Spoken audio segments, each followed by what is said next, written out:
Hey, I'm Whimsy. I'm gonna be doing something a little different here.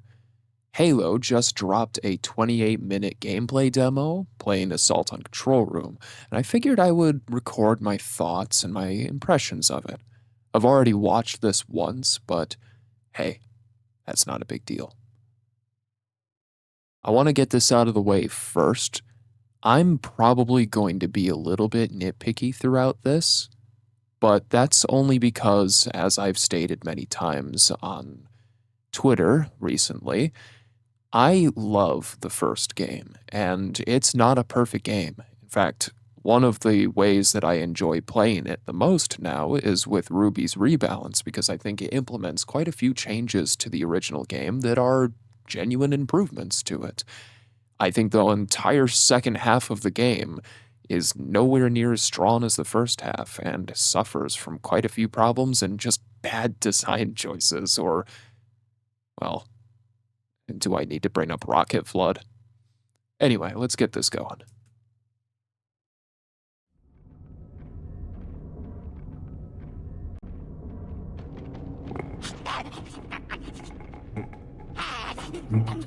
Ah, hell.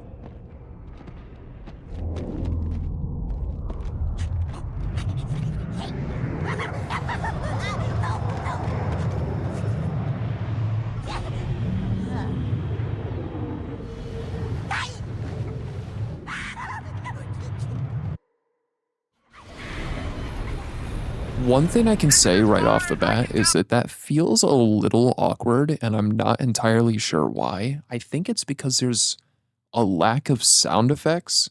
I noticed that even in the final cutscene as well, that it seems like there's a lack of extra audio effects. That might be because it's still relatively early and they're still probably polishing things up.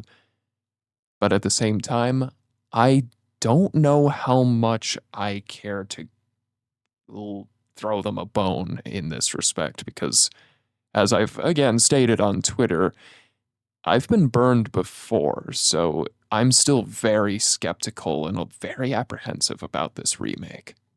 Roger that. We'll be able to find our way to the control center from here. Good luck. Bowhammer out. The Covenant presence here is stronger than I anticipated. They seem to have the entire region secured.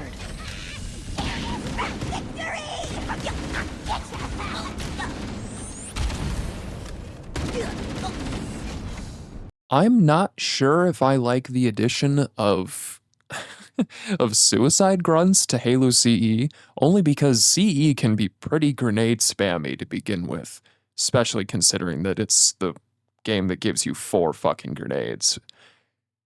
I don't know if having more grenades going off in tight corridors is going to be great, but I guess we'll see. Suicide grunts have always been one of those things that I've been a little skeptical on, even as far back as like Halo Reach.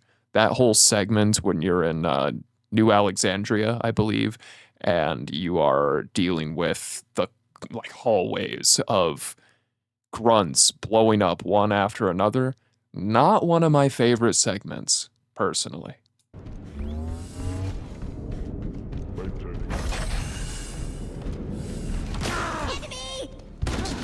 These lights seem to be responsible. So I know this is a side effect of utilizing the Halo Reach animations, but I'm almost a little sad to see that they don't walk with that tall, lanky, proud look with their head held high.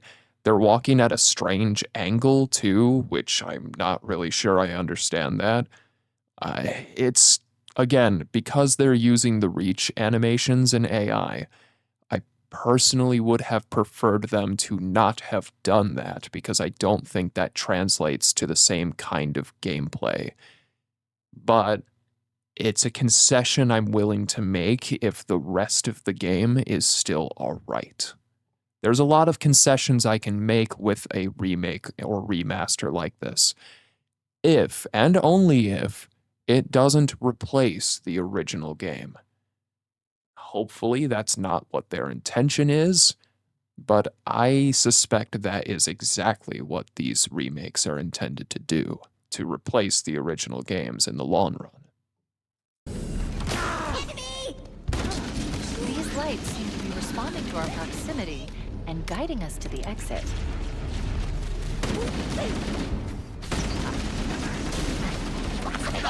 I will say indoors, the shield flares are a lot brighter than some of the previous footage we've seen. I don't know if they've boosted that since the last time we saw it, but... or maybe it's just the shaders of outside. Nice grenade. That was the worst grenade throw of all time. Red versus blue reference. Anywho, it might just be the shading and the lighting when it comes to outdoor areas, but I've spoken on this again with Twitter. The shield flares with elites were very, very bright and immediately recognizable, to the point where you don't need hit markers to know when you're hitting something. And the same goes with the grunts and jackals. They spurt so much blood in the original game that even though they don't flinch like the later series, or the later games, you immediately know when you've landed a shot on a grunt.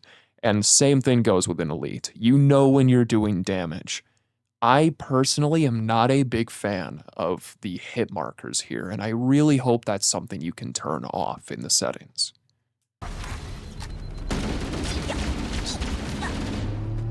I will say damage feedback on the grunts and jackals seem pretty damn good too, so again, I don't think the hit markers are necessary at all. Interesting. The weather patterns here seem natural. I'm not also artificial. not Wonder sold if the rings in on what I'm environment- seeing when it comes to the look of the Forerunner architecture. Not so much its actual geometry. The geometry does not bother me. It's just that it's so damn shiny and bright. It's not dulled like the metallic grays of the original game. It's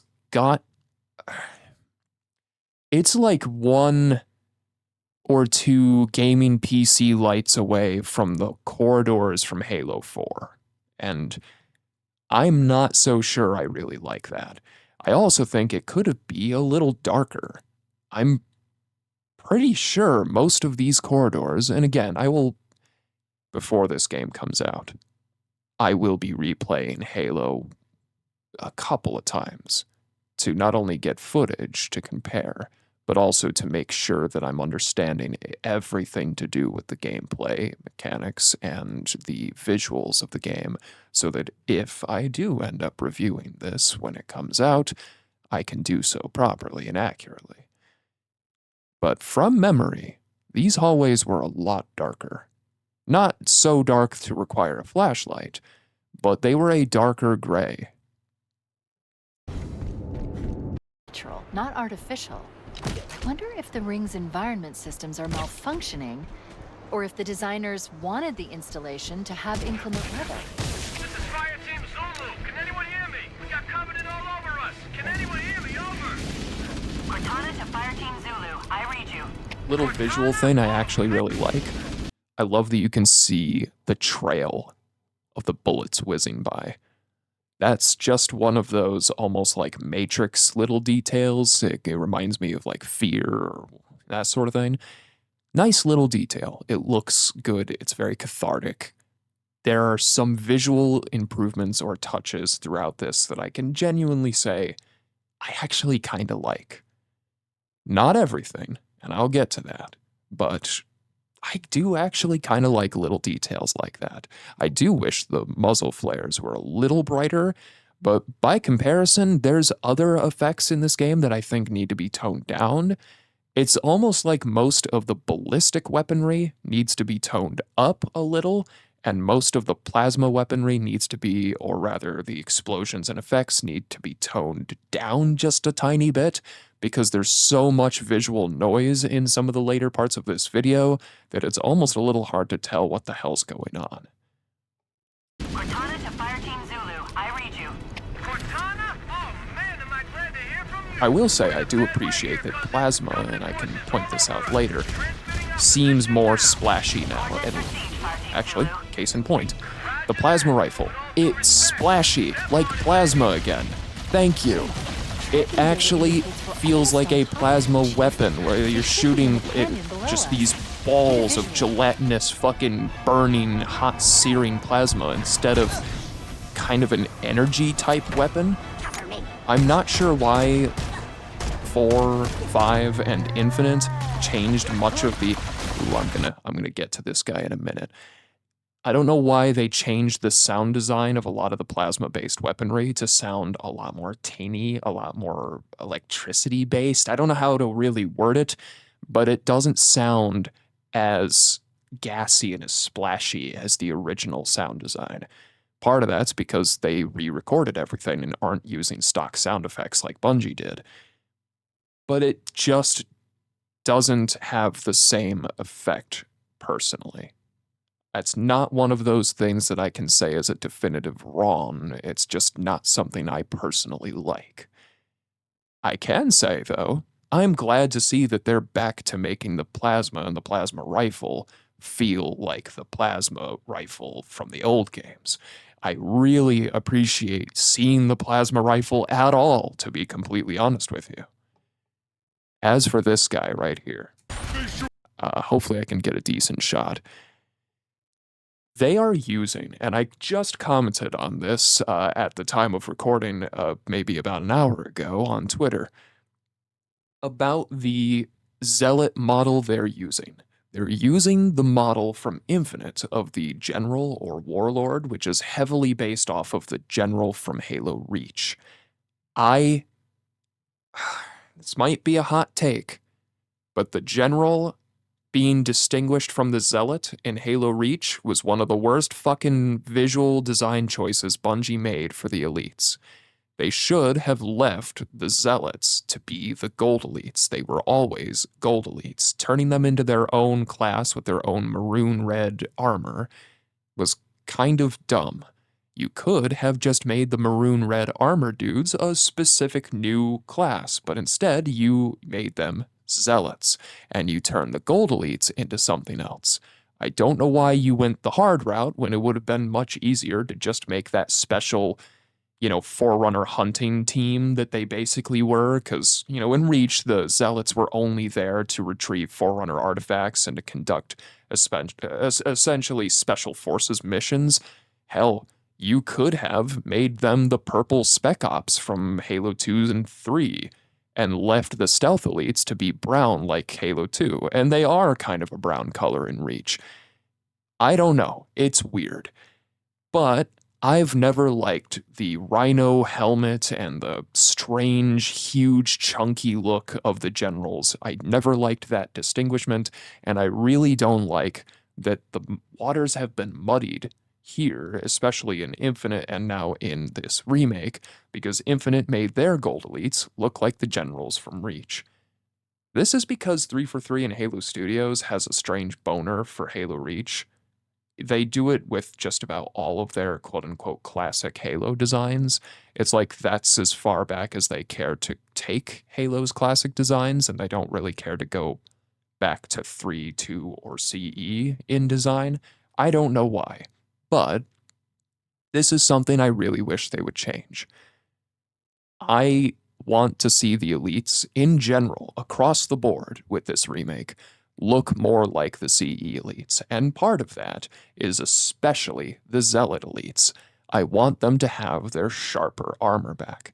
In CE, that was accomplished by using a lower level of detail model from the regular elites, recolored gold, and because it was a lower level of detail, it made the points of the armor sharper. It's technically lower poly than your average elite model, but you don't notice it in gameplay generally unless you're really looking or if you look at its corpse when it dies. But it makes it stand out because now it's sharper, looks a little bigger, looks a lot scarier. I kind of wish they would do that with this. As it stands, the Rhino helmet is fucking stupid, and its weird handlebar shoulder pads are also fucking stupid. I'm not going to bother bringing up a photo because I'm just doing a reaction to this and I'm trying to pump this out real quick, but you can look it up yourself or you can go to my Twitter and see exactly what I'm talking about.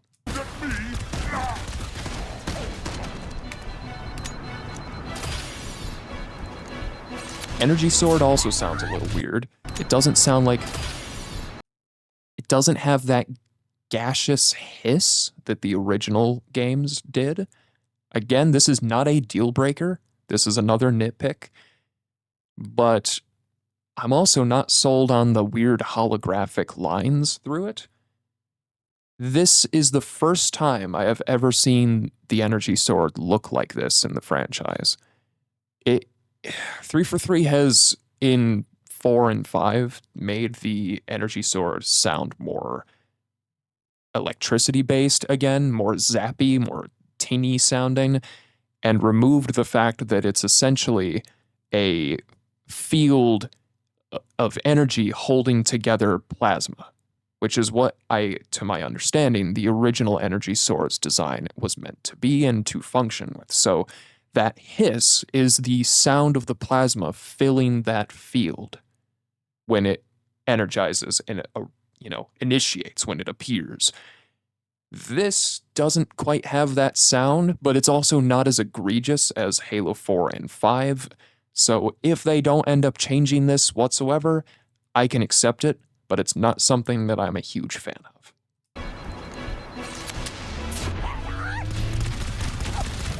I also see that they redesigned the shades. Can't say I really care either way. Analyzing. If Halo is a weapon, this entire valley must be the firing. I have a strange criticism. I don't know if it really constitutes as a criticism. It's a side effect of them re-recording all of the lines with the actors as they are 25-some years later, but man, Jen Taylor, Steve Downes, everybody doesn't really sound the same. And I also don't really know if these new recordings actually sound much better than the original. A lot of the original lines are practically burned into my head, so from memory, I pretty much remember their tone and inflection in their voice. This is a little funny to me. Also strange to see that there are genuine Spec Ops elites here. That's not a stealth elite. Halo CE had stealth elites, and they were a light cyan, tealish, kind of bright blue. It's a weird color, and I'm not really sure what you'd call it. It was almost white with a hint of blue, and they had no energy shields whatsoever. Here, they are just copying and pasting the stealth elites or the Spec Ops from Infinite. They're the same models, they're the purple design as the Spec Ops. I am not against this if you are going to retroactively make the rest of the series a little more consistent, because obviously we are introduced to the Spec Ops in Halo 2 and you see them in Halo 3, but the Spec Ops elites still exist in Halo CE. They wore blackish purple armor, but they showed up in the later levels, especially on the Maw. I'm not so sure I like the stealth elites being conflated with Spec Ops. If this guy is Spec Ops, he dies way too fucking easily for a Spec Ops elite. Spec Ops are, as Halo 2 and 3 establishes, and Halo CE was also consistent with this, seeing as it was the first to actually establish the Spec Ops rank, they are very scary. They are very tough elites. They are just under Zealots and most of the or above most of the other classes. I don't know if they are above Ultra rank, but they, to my knowledge, are at least equal with them. So making them as cannon foddery as the stealth elites were doesn't sit right with me. Stealth elites are different than Spec Ops. You cannot replace the stealth elites with Spec Ops. This is yet another criticism I have of Halo Reach as well. They should have been two different things. The Zealot and the General should not have been two different things. But we have to live with it, I suppose.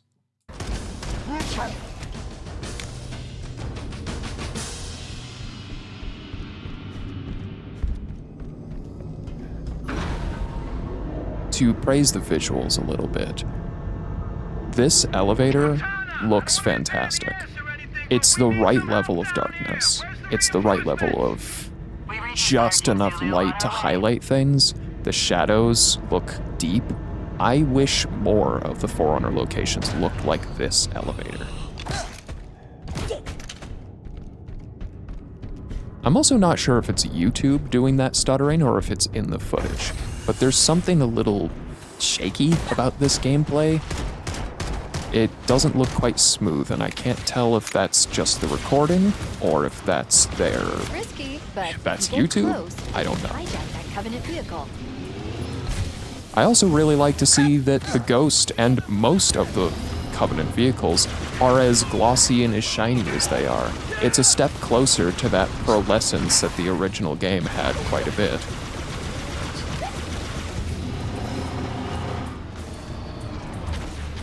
Again, more of that stuttering I was talking about.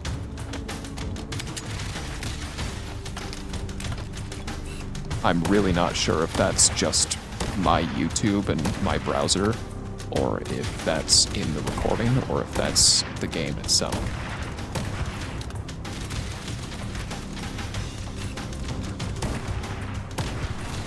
Here they come. Take cover. Those mortar tanks will tear us apart. Another consistency thing, they've changed the Wraith to reflect its Halo 3 Reach and future counterparts. It's no longer has automated turrets like Halo 2. It no longer is a solid, undrivable thing. It looks exactly like Halo 3, just retextured. I have no problem with this change.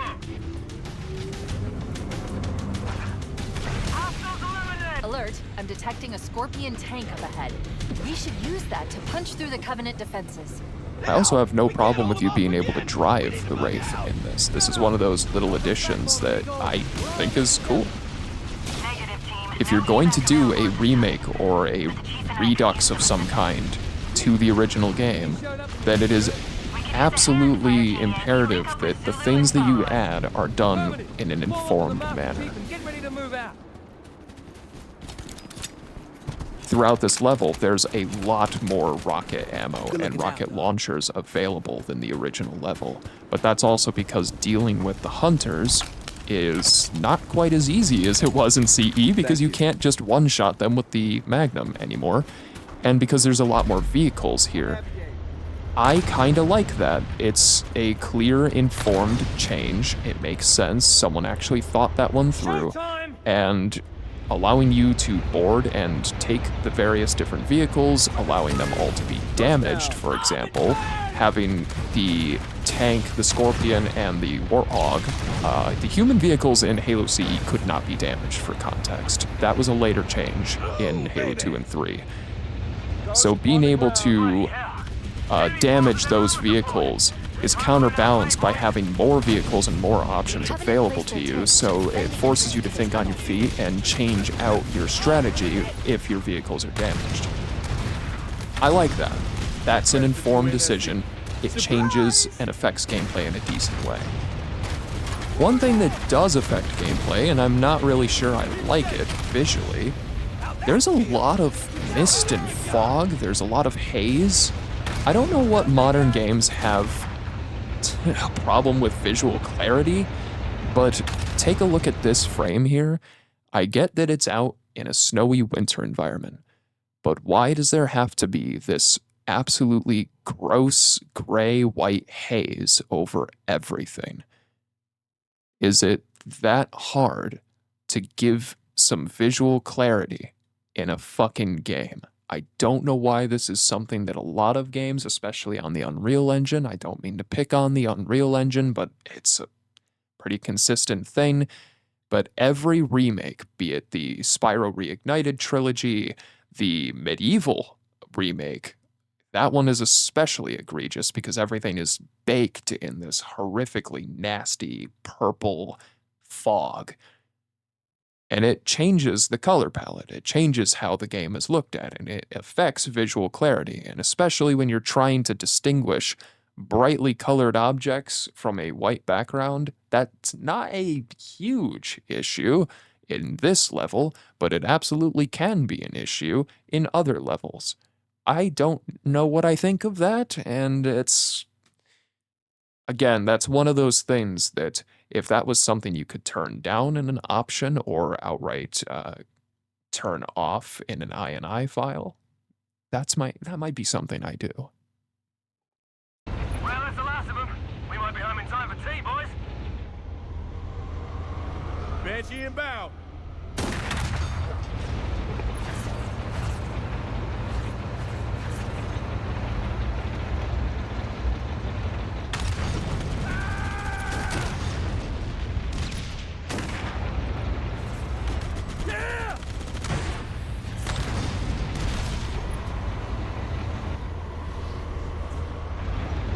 We'll destroy that ghost now.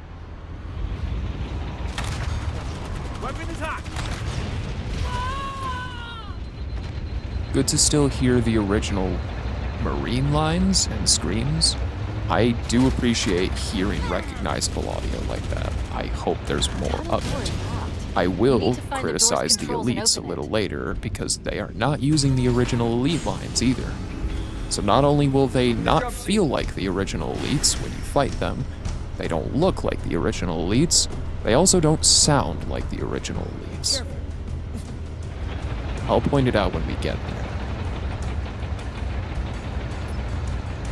This area I remember distinctly was far darker in the original, and I wonder where the hell all of the light sources are coming from in this. Like, this was opened up. I'm pretty sure this was originally a cave area in the original level, but they've opened up the ceiling to reveal more of the wider valley. I don't mind that change. That's not like a huge issue. It was definitely a deliberate change. But again, that's one of those. I'd have to be kind of an asshole to nitpick that one.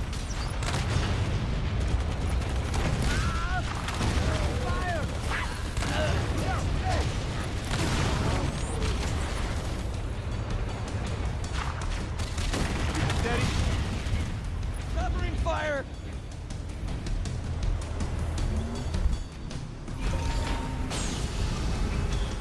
Ooh, cushy.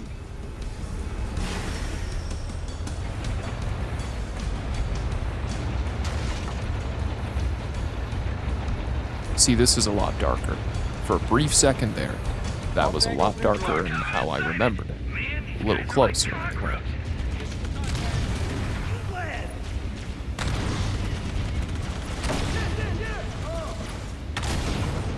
See, this is another one of those cases where the gameplay has changed a little. Your Scorpion now takes damage, and more than likely, it has taken a lot of damage in the last few encounters. So they wisely put a Wraith here, so that if that is the case, you can still, press on with the Scorpion, or you can change over to the Wraith. That's a wise decision, and I like little changes like that. We're clear, yeah. That's the kind of thing that in Ruby's rebounds, Ruby was able to put into Halo CE to great effect, in my opinion.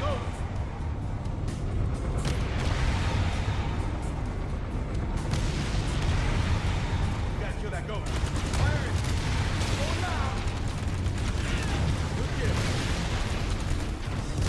This area does look really pretty. I'm sure it'll look better once I have it in my hands to play, but I gotta admit, the environments, the Forerunner architecture is a different story, but the environments are gorgeous. I have no complaint there. The fauna of the Halo ring does look beautiful. There's a lot more color, it's not covered in a piss filter like Halo Anniversary.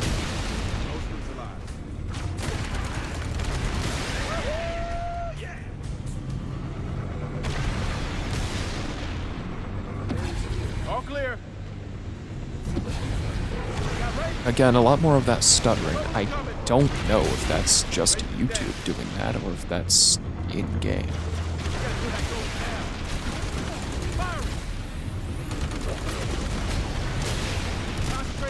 I have noticed, though, that Unreal doesn't... It has the... How would I put this? It has more than enough opportunity to be optimized. But not everybody optimizes their games when they make them in Unreal. And boy, you can fucking feel it. I've been playing Conan Exiles, for example, and that is not a well-optimized game. And the scary part is it's better optimized in Unreal 5 than it was when it was being played in Unreal 4.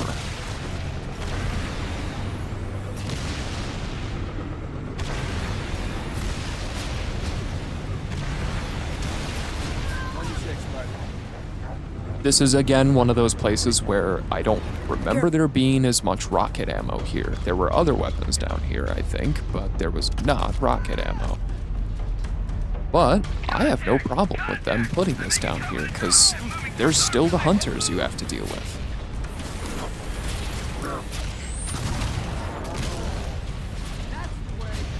That, and if they adjust things per difficulty like the original game did, then you may not encounter as much ammo in these areas. The game might not be so forgiving in that respect.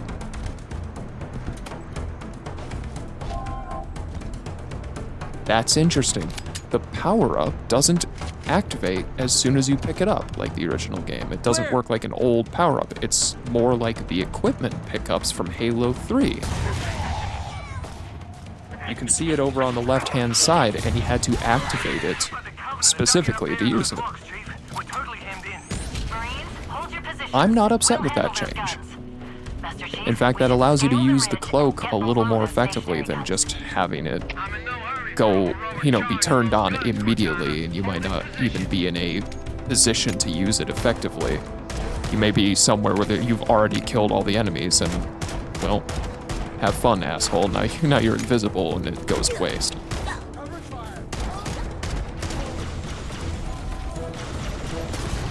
This is another change I really like. Implementing the lock-on system. The lock-on system was something from Halo 2 I absolutely adored, and as it changed throughout the series, I kinda missed it.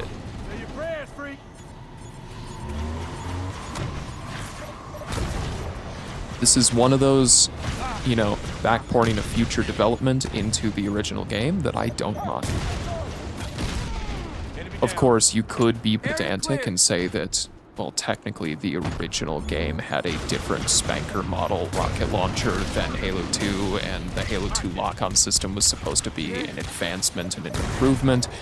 But again, that's resolved if you just give the rocket launcher the same look as Halo 2. Other than its paint scheme, it looks like the spanker, it feels like the spanker here, I'm okay with it. I'm not that pedantic about it.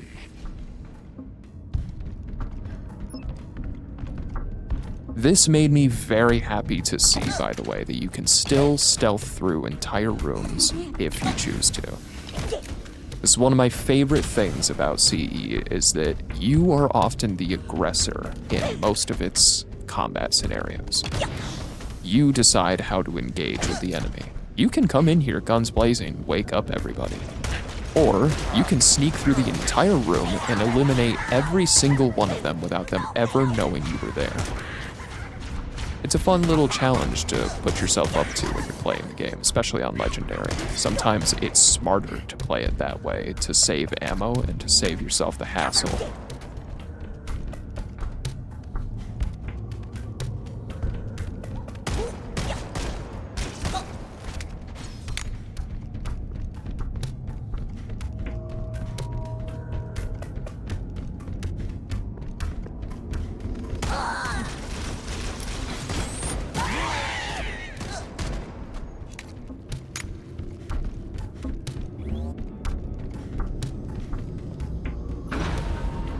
Again, I wish more areas looked like this. This is the level of shadow and darkness that CE's Forerunner environments need. Let shadow values be black. I don't know why. Dark values are never dark in games anymore. They're usually shades of gray instead of actually being dark black. Halo CE thrived on a lot of its dark areas, and it did force you to use the flashlight, something that's been removed from this version for some reason. I think that's not a smart choice. Again, not a deal breaker, but just one of those choices that has me a little curious.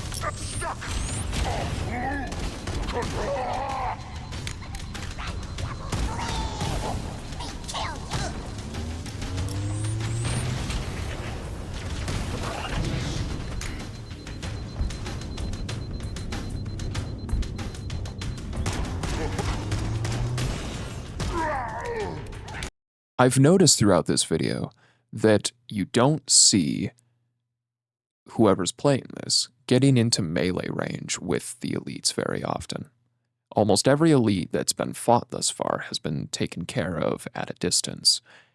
I wish that they would show off the melee, but I have a suspicious feeling I know why they're not doing it. I've mentioned, again on Twitter, the Halo Reach elites have a lightning quick animation for all of their melee attacks, be it their weird 180 spin kick or their forward facing kick or that little jab they do with their plasma rifle or main gun. It's often so quick that you're not able to effectively avoid it the same way the slightly slower telegraphed swing of the original games were.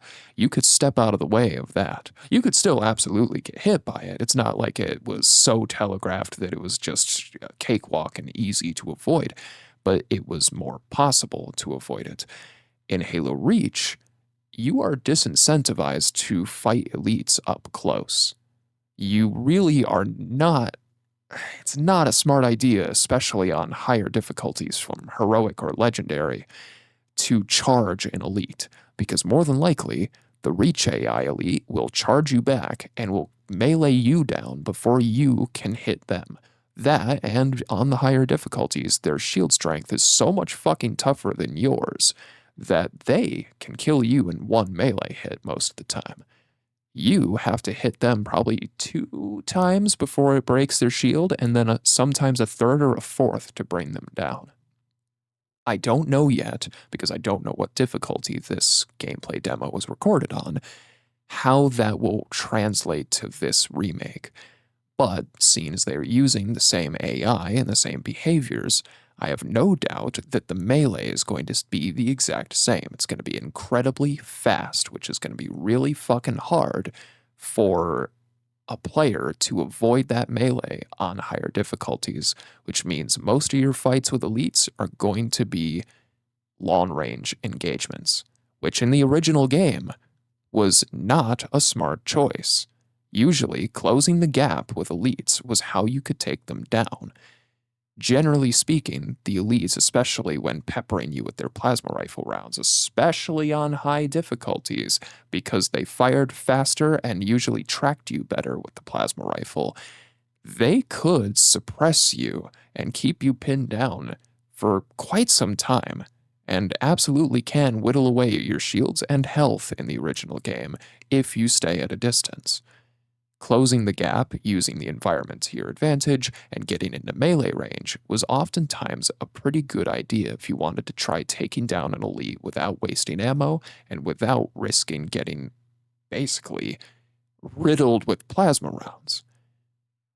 I just don't know how that's going to translate into this, and I've noticed that throughout this video you don't see him meleeing the elites. I wish we could have gotten a little bit of that. I want to see if they gave them that long, more exaggerated melee swing, or if they just copy and pasted the same Reach behavior.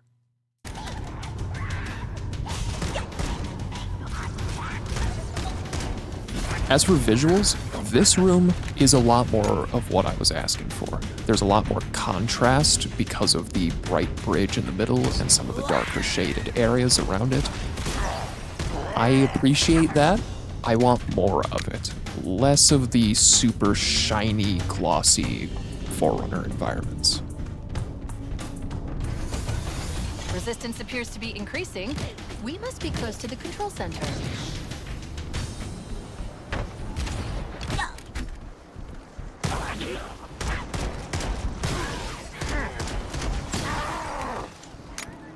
Case in point, would have been a very good opportunity to charge one of those elites in melee then, just to give us a, you know, an example. There's been a lot of discourse about the Needler and the ammo counters. I'm gonna put it out there. I am not on the side of who cares and move on. This is one of those nitpicks that's just kind of funny and really stupid to me. Why the hell do we have 3 different methods of counting the ammunition for the Needler? We've got it in the bottom right corner. We've got it also in the bottom right corner with the little ammo counter on the gun. And now we also have the needles that deplete as you use them. This is one of those if it isn't broke, don't fix it kind of changes. I don't know why they did this. I don't understand this. And I don't think I ever will understand this. It speaks to somebody not using their brain when they put this in here. Someone really thought that the Needler that has a diegetic ammo counter on the top of the gun required another LED ammo counter on the back of it. Also, the Covenant don't typically use ammo counters. That's more of a UNSC thing. So why are we porting human design principles to alien weaponry? I don't know. Not a choice that I'm a fan of personally, and it's a nitpick I can get behind. It is still a nitpick. It's not a deal breaker, of course.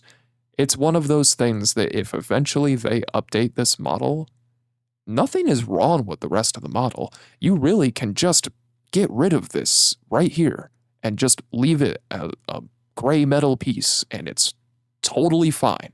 No one would have a problem with it, and no one is going to miss the ammo counter.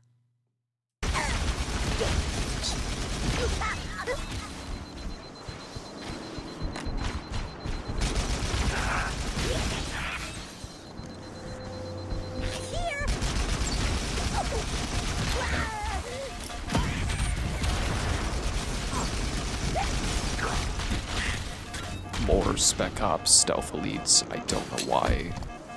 Really don't know why the stealth elites and Spec Ops elites have been conflated together. It does kind of bother me a little bit. Spec Ops should remain the scary enemies that they were in both the original game and 2 and 3, though they weren't enemies in 2 and 3, but you get what I'm saying. They should remain an elite force. Pardon the... well, you know.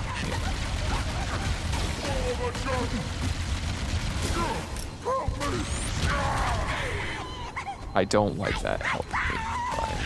It's a little goofy.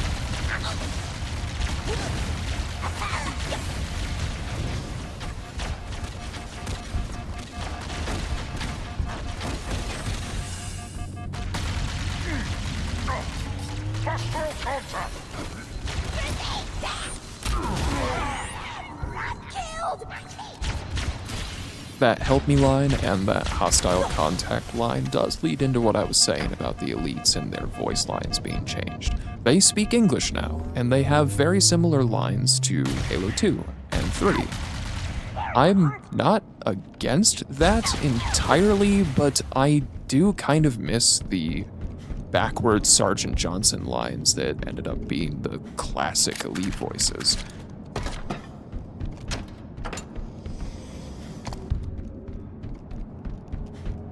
It's just one more nail in the coffin for the elites not feeling like the original elites, I think is my broader point on that.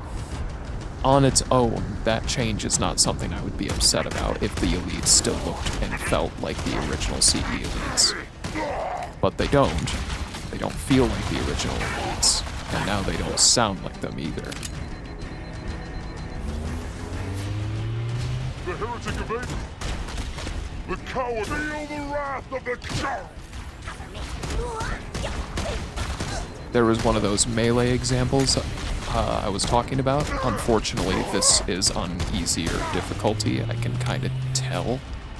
I don't know what difficulty. It's probably normal. It's probably just normal. But that elite died very quickly from melee and didn't get the chance to, retaliate.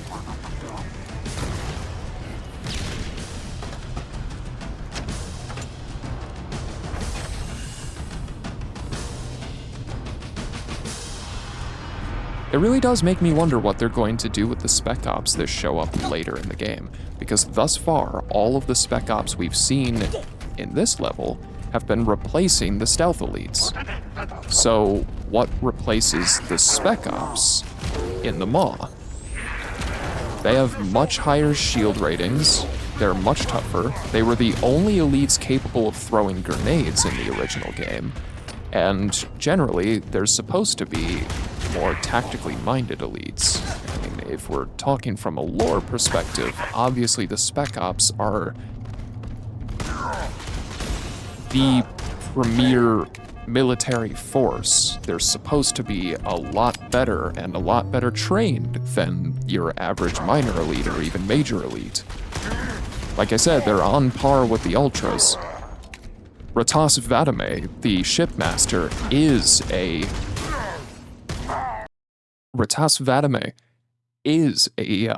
an Ultra elite. Technically, he's a shipmaster, but he wears the armor of an Ultra.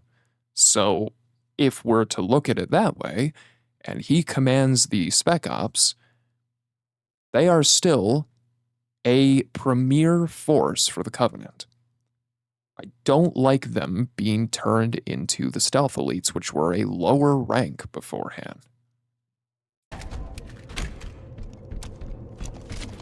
I do remember this corridor, and this corridor was originally filled with Stealth Elites, so that's what those Spec Ops are replacing.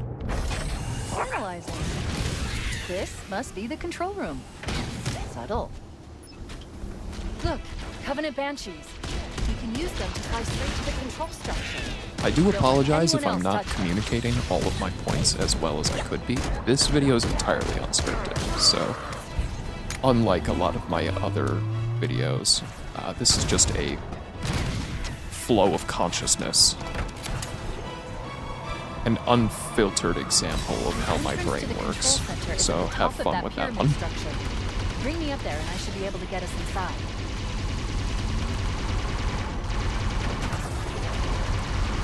I don't mind them adding the Banshee maneuvers and I'm glad to see the Banshee bomb still here. I don't mind them adding the Banshee maneuvers from the later games. It does feel a little funny when you play CE and the Banshee is more of a hovercraft than it is an aerial vehicle. I don't know, it's very strange. You can hover in midair if you hold the S key on PC. I don't remember in console if you can do the same thing. There might have been a way you could do that, and I'm just not remembering it. It's been a hot minute since I've played anything on a console, or even held a controller for that matter. But you can hover in the original game with the Banshee, just in place, without having to fly anywhere. I presume that's not really as possible here. Well, it kind of looks possible. You're still coasting forward a little bit, but that's about as much of a hover as I think you're going to be capable of. Not a bad change. Not a bad change at all. That's a welcome addition.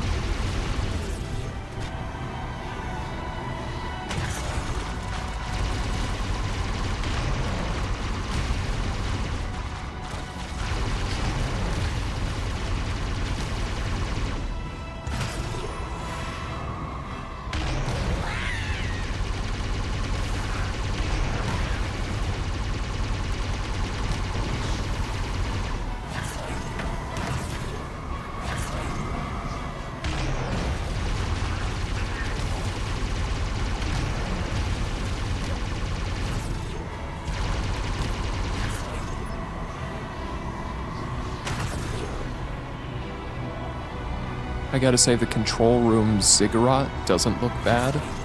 You know, I think that's a fair interpretation of it visually. They have coded whoa. Is that just in the recording? No, that was YouTube doing that. That might answer my question. Anywho, they've coded most of the outdoor Forerunner structures with snow in this level, and I don't mind it. It does dull them quite a bit, which is what I was asking for. They're not nearly as shiny as some of the other levels, but that also makes me a little worried about the other levels. I mean, I wonder how some of the other structures are going to look. In some of the photos we've seen, in the press photos, it looks like they are dulled a little bit from what we originally saw about a year or so ago. But I'm not so sure because it just looks like they changed the time of day on Silent Cartographer, for example. Not that they actually changed the texture. So I don't know. It could be a lighting thing. It could be a texture thing. Regardless, I still think the Forerunner structures are way too shiny. They are, at least in my opinion, one step away from the Forerunner structures of Halo 4 and 5. All you really need are those PC gaming RGB lights, and it's a complete look.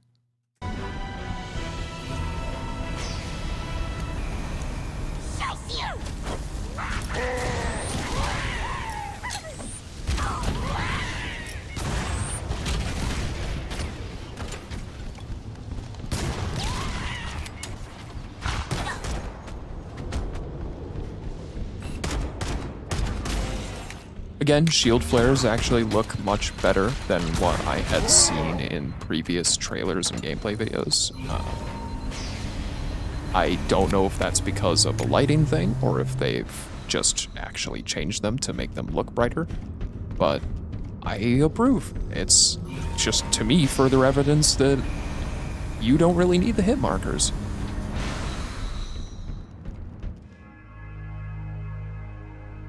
This is funny to me. Look at the lighting in this area.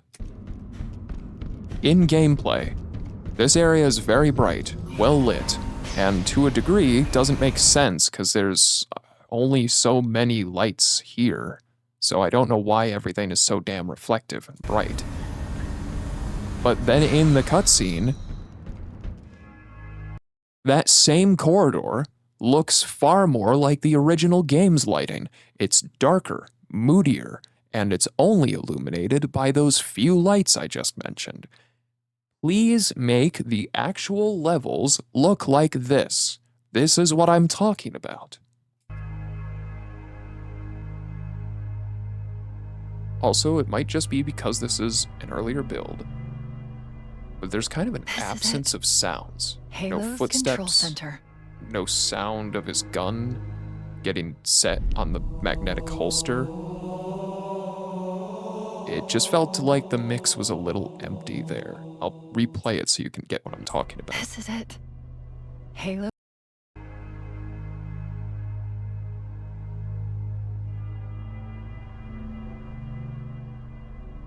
This is it. Halo's control center. There are no noises at all save for the music and Cortana's line. I don't know if they're still polishing things and if that's going to change. I hope so, but the mix is really empty right there, and it's a little funny to me. Anywho, that's going to be it for this demo. My overall thoughts so far, I've been very skeptical on Twitter about quite a bit that I've seen. Some things have genuinely surprised me that they're going the extra mile to allow, for example, the skulls that let you play the game in a more classic manner. That the flood so far, from what we have seen from, I don't know where the hell people got the footage from. I've been trying to look all over to see where the hell people are getting that footage, or if some people are able to play this game ahead of others. But recently, General Kid posted a video on Twitter showing off the flood in this, and I was surprised to see that they actually went the extra mile to make a Flood combat form of the Elite based off of the Halo Infinite design. This is not something they bothered to do with Combat Evolved Anniversary. Back then, they used the model from Halo 3, which then was really strange in comparison to the models they used for the Living Elites, being that they came from Reach. Thankfully, they didn't go the lazy route this time. They are using the Halo 3 Flood AI, but to me, that's probably the best the Flood ever was for the franchise, so if they can take that and maybe improve on it in a few ways, that's a welcome addition too. I have no problem with that. Even Ruby's rebalance makes the Flood more like their later incarnations. Overall, I still believe that this is, at its core, kind of a soulless remake. But I'm willing to give it a chance that I was not willing to give it before all of these reveals came out. My opinion has changed solely in the sense that I'm willing to give it a try and to meet it on its own terms. But I still fundamentally believe that this remake, as with most remakes, remasters, and reimaginings, shouldn't exist. We should, in an ideal world, we should be getting updated ports of the games from yesteryear. The Spyro Reignited trilogy should not have come out as a new visual remaster of the games. It should have just been a port of the old PlayStation titles. I believe that all art, movies, games, any kind of media and art should be remembered for what it was, not for what somebody believes it should be now. I am still very skeptical about some of the things that will eventually show up that has not been teased yet. 343 Guilty Spark as a character is one that I'm a little worried about. They retconned him so that he's rampant and insane, and that's why he calls Chief Forerunner and why he recognizes him as someone he's not. Whereas Bungie's original intention with Halo CE was that, obviously, the humans were descendants from the Forerunner, and it was tying into the themes of Marathon, that cyclical hero story, when he recognizes Chief for what he is, a descendant of the Forerunners, a reclaimer, what the reclaimer term originally meant before 343 and Frank O'Connor retconned that. And before anybody gets all upset about that, I will talk about it on Twitter. If you want to argue about that, argue with it on Twitter. Don't do it here. Point standing, the original intention of Halo CE was to treat the Master Chief and humanity as a whole as the descendants of the Forerunners and the inheritors of all they left behind. And so I'm a little worried that this remake is going to try painting 343 Guilty Spark as totally batshit insane.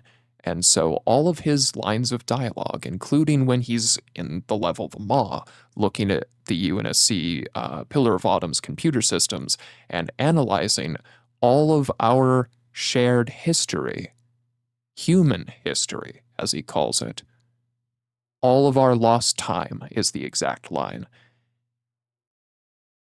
It's pretty obvious what he meant by that, and even the Bungie devs in the developer commentary had pointed that out and kind of laughed between each other. You can look it up yourself, it's in there. Point is, I'm worried that they're going to try painting him as just insane. They're going to try retconning it and keeping the retcon. I don't agree with that. It's yet to be seen. It's something that if they do, I will talk about it, but I'm overall, I dare say, cautiously optimistic. But it's really hard to be optimistic about this franchise.